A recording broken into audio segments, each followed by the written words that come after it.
Hi, Matt with the etrailer, and today we're going to be talking about the Kuat NV 2.0 bike rack on the 2023 Jeep Gladiator. This is going to be a great, versatile platform style bike with this ability to hold up to two bikes 60 pounds each, which means it's going to be able to accommodate those e-bikes. Another thing to note is two strap down points, this back strap here, and up here it has this wheel hook.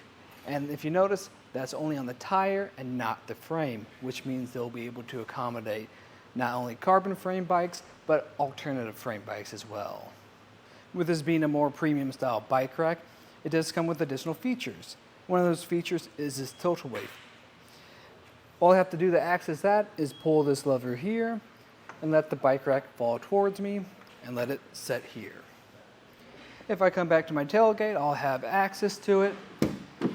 And so if you need to grab any additional gears, you'll have easy access to grab it without it interacting with your bike. Now I will say, I would watch out for your pedals if you have larger pedals or the placement of them. I'm keeping mine up here so my pedals don't interfere with my tailgate.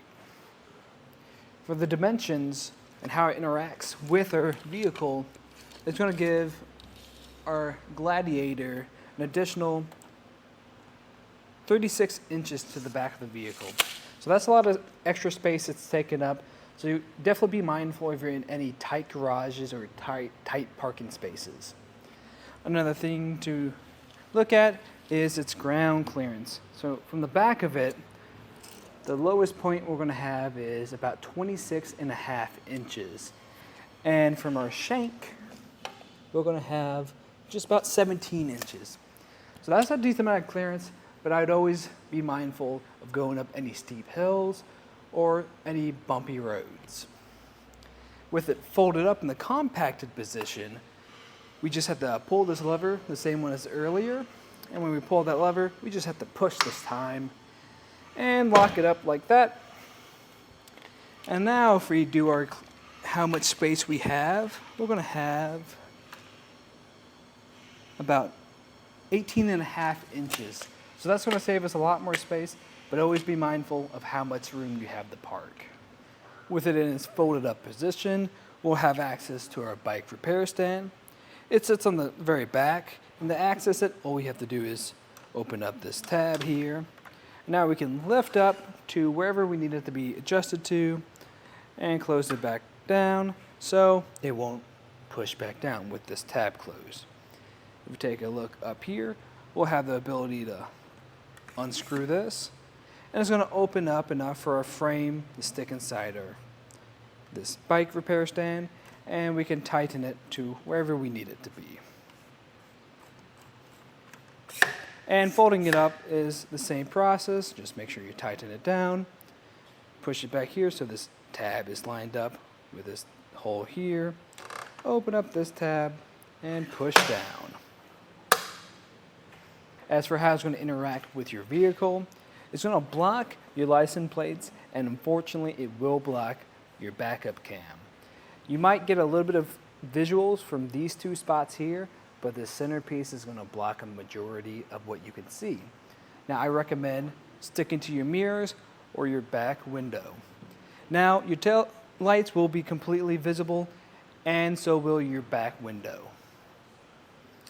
With it folded up, we'll also see this knob here, and if I loosen that up, you'll notice our bike rack starts to shake, and this is just going to be our anti-rattle device. What's nice about it is it's tool-free. Now that I've tightened it back up, it doesn't shake at all. If we take a look up here into our 2-inch shank, into our 2-inch hitch receiver, we'll see we have this locking pin with this locking core on it. And this key is going to use the same key system as our locking cable we saw earlier. Overall, this is a great premium style bike rack. It's going to be able to accommodate a lot of different types of bikes, such as e-bikes, alternative frame bikes, and carbon frame bikes. And it's also nice that it's a tool-free install with a lot of premium features. But that was a look at the Kuat NV 2.0 bike rack on the 2023 Jeep Gladiator. Here Here on our test course, we'll start by going through the slalom. This is going to show us the side-to-side action, which simulates turning corners or evasive maneuvers. Once we get to the alternating speed bumps, we'll see the twisting action.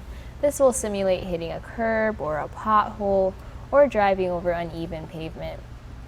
Now lastly, we're going over some full speed bumps, and we can see here the up and down action, and this will just be like driving in and out of a parking lot, garage, or driveway.